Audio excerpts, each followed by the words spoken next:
Robbie Guevara and executive producer Sandy Santamaria to the stage. Please give them a warm round of applause.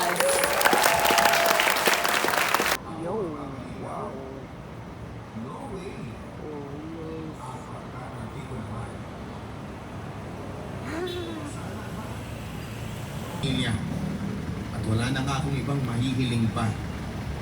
At dahil nga sa pagiging bunsong babae, ay hatid sundo ako nila kuya. Minsan naiinis na rin ako dahil para bang sinasakal nila ako masyado. Kiki! 1, 2, 3. Thursday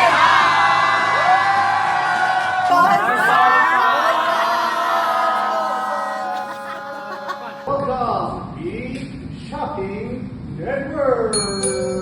Hello, everybody. Welcome back to Home Shopping Network. I'm your host, Jericho McJericho, and this is my co-host, Nina Nino. Hey, glad to always have you here with me, Nina Nino. So what you got for us today? Okay, first item for today is itong headlight na pwedeng card. Well, what an astounding item you have for us over here. Oh, Let me kaya siya may hand that camera over. kasi. Go on, describe it to me. Kasi kaya siya pwedeng headlight. So pag nagbabike, na-try ko na yan before. Pag nagbabike ako, pwedeng pag hindi ko siya masabit sa bike ko, sa ulo ko na lang. Ang galing. There you have Sa it. chest. Oh, ganito. Talagang kung ano yung nasa harap mo, yun lang talaga yung may ilaw na. So kita-kita mo talaga yung view sa harap. Would you look at that? Look at the versatility. It's both on my chest and you can put it on my head. It's perfect for when you can't Tsaka have things. waterproof din siya. Tignan mo. What an astounding feature. Oh, look at that. Kusik pero gumagana pa rin. Para pag umuulan, mabigahan po pa din siya. Hindi ka ma-electrify. So what more can you ask for, folks? Versatility, durability, and the fact that it's probably even stylizable because we can hang it everywhere. Thank you so much, Miss Nina Nino. How much are we getting for this fine item over here? For the first 150 buyers, ano siya? 3,500 pesos. You hear that, folks? First First 150 people. buyers will give us a call at XX99. Get this for only $3,500. Alright. All right. So why don't we get this off me so we can present our next item? Thank you very much, Autonomous Hands. Now, here we have our anti-fart spray. You have all of these annoying, mischievous people who try to stink up the room both with their attitudes and with their handy-dandy bottle of fart spray. But this wonderful anti-fart spray, for the love of God, let's spray it. This handy-dandy bottle of anti-fart spray is here to make sure that your day is bright and your farts are brighter. Got an accidental tooth? Anti-fart spray. You want to make someone smell nicer? Anti-fart spray. It's all good and all for the... But would you like to give it a try, Miss Nina Nino? Okay. Actually, parang meron din siyang ibang mga set. May mga ano din. Oh, I didn't notice that. May sunset, merong ano, night drive. Mga nudes, di ba? Anti-fart. Kasi may mga taong palaging nasa biyahe sa car, mga grab driver. That's true. Alam may mga fart pa na sa loob ng mga... We don't know what you had for dinner or breakfast today, so sometimes you just set the anti-fart spray to match if you had Mexican, Indian.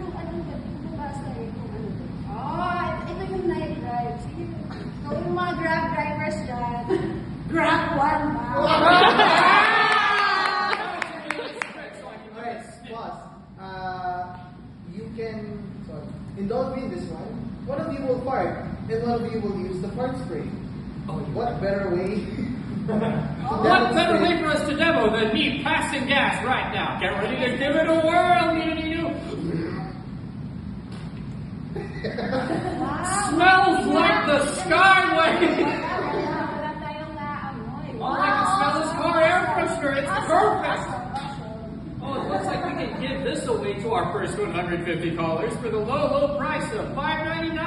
$5.99 just for your peace of mind, ladies and gentlemen. Give it a whirl and make sure that other people don't give their butts a whirl while you're at it. Aha! Fart jokes. So ito naman, our third item is, what is this? What is it, Nina Nino? Ayan. Wow! So ito yung Kaya sa mga ano, pag magpo-file kayo ng mga BIR taxes po diba? Sobrang yung mga may store dyan, ito yung bibigyan yung paper sa mga rules, mga ganun, para hindi na mabubula yung mga resibo. Unbelievable convenience. Hold on. Let me try doing something with Gcash right now. Reach into my right pocket. Right pocket. Hands pocket. You got it? Alright, you got it? Fish it out. There we go. I'm just going to doot on my phone real quick and then do a Gcash thing and then put it on the receipt. Well, would you look at that? I'm going to go rub the receipt right now and it doesn't freaking come off. Amazing! Go na! Yeah! Sarap yan eh, no? Ang galing mo na yung gusto ninyo. O talaga, sige, pwede mo pilas. Usok natin dun sa table or try natin basain ng spray. Tignan natin. Oh, what a wonderful idea! It's spritzing on. How's it looking? Malinaw pa din. Ang galing!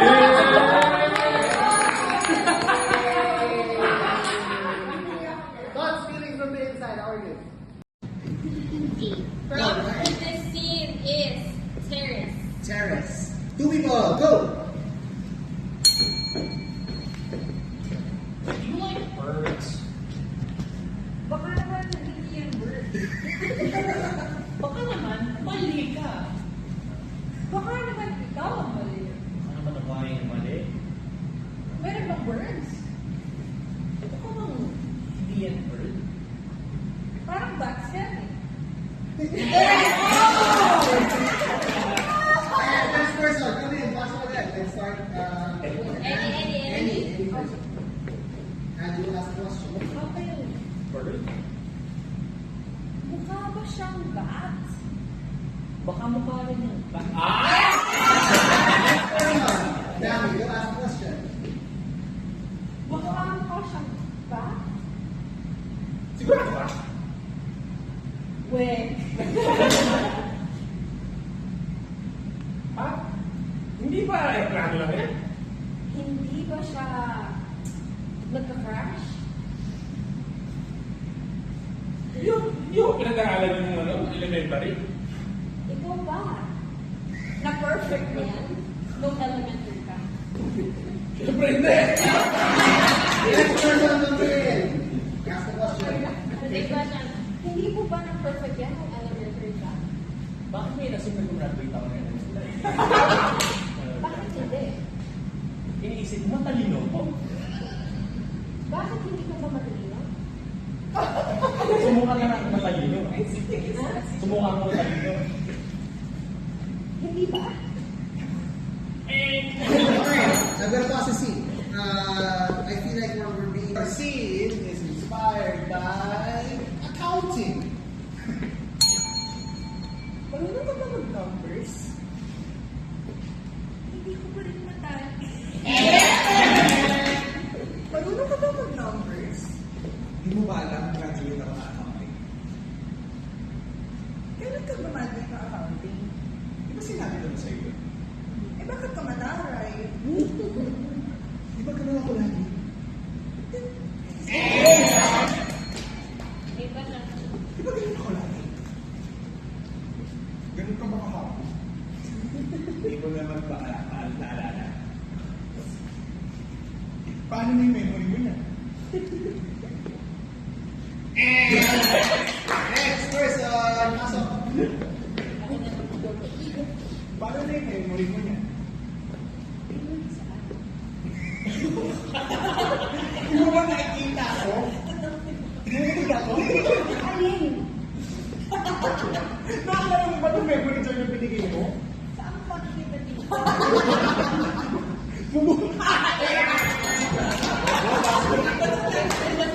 Ask the same question. Go. Saan ka ba dito? Anong part ba sinasabi mo? Hindi mo ba nakikita? Hindi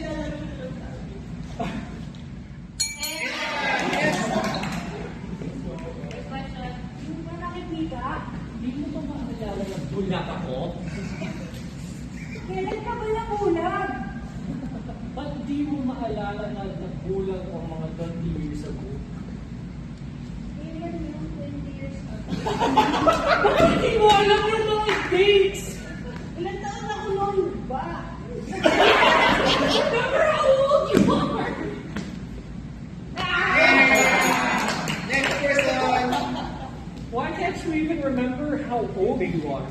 Why are you pressuring me? Why are you thinking I'm pressuring you? Why are you scaring me? Why am I being scary right now? Oh, next person. Why are you scaring me? How come you think I'm scaring you? Next.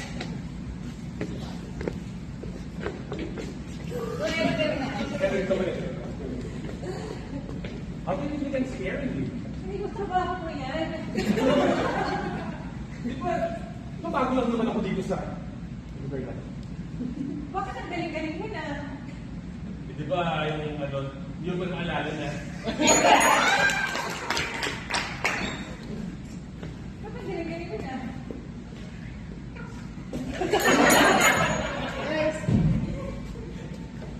Bakit ang galing-galing mo na?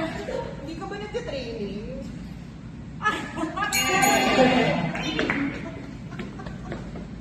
Hindi ka ba nagtitraining? Di mo ba alam? 50 years na ako nag-training. Kailan ba yung 50 years?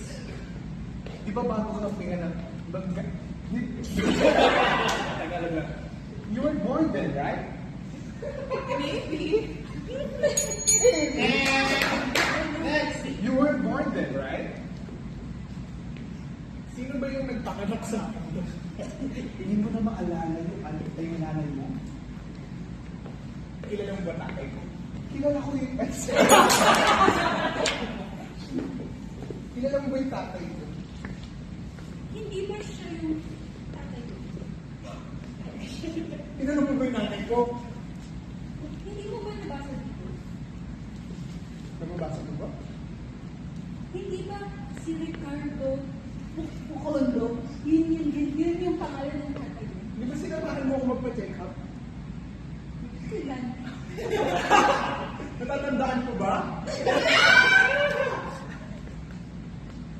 Hindi mo ba maalala? Di ba sinamahan mo ako magpa-check up sa memory ko?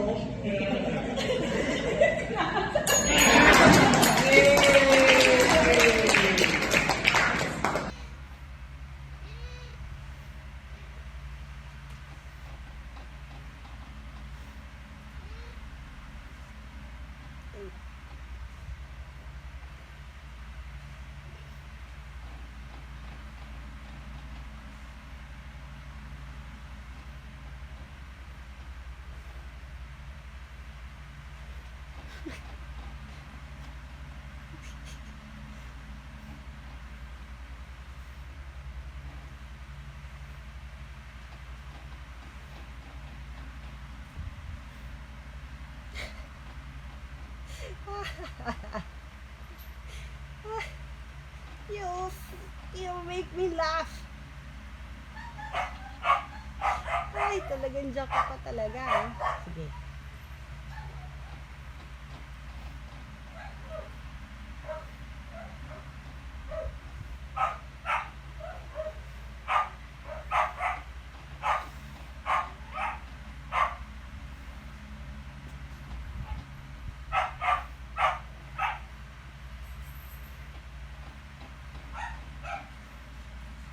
Advance naman nung mensahe mo, di pa ako tapos eh. Thank you.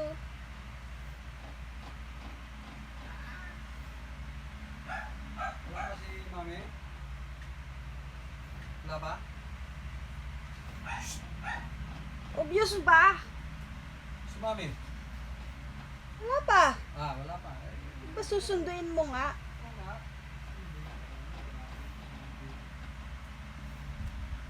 Kita mo namang wala pa yung gamit niya, sapatos. Of anger. Wow. Nice pattern, It ha? reminds Ganda ng me mga tattoos also mo. in my own life Can I touch how I recognize and how I take care of anger myself. Are you alive, dude? I personally do it, and I think there's many Uy pa ba to? many ways. There's not just one dogmatic way of dealing with anger. So I would just like to share a few of my own experiences. And so actually one experience was a long time ago when I was here in the other day of mindfulness here in Lower Hamlet. You cute. And like changing the movie slightly of what I could have said, what I could have done. But at one point I noticed that I really enjoyed my step. And I really arrived in each step, and that I felt at home, and there was this peace in my whole body and mind. And that experience gave me a lot of, in the terms of like what Fablin shared yesterday, a lot of faith in the practice, because I noticed for myself, I think it was the first time in my life that I was really, just with a simple practice like that, and with walking very slowly, and like that I could really see that I can do something, that I'm not, on the back seat of my feelings, but that I can really do something, and I'm the driver, I can do something. And so I'm not like taken hostage. And so I really, and then also like looking back, at that moment I thought like, wow, I feel so free now. And then I looked back and I saw with a lot of freedom, I looked at the situation that had made me angry. And so I really was able to enjoy my freedom again. And so that is one aspect, and that I see you can always do something. And sometimes I like to ask my brothers and sisters what they like to do when they're angry.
Start to pretend you can leave tomorrow.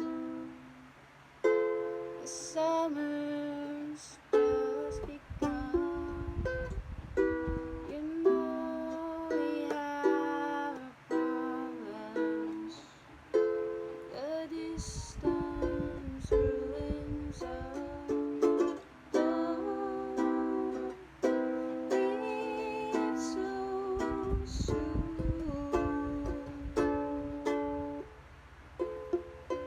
Too close to you.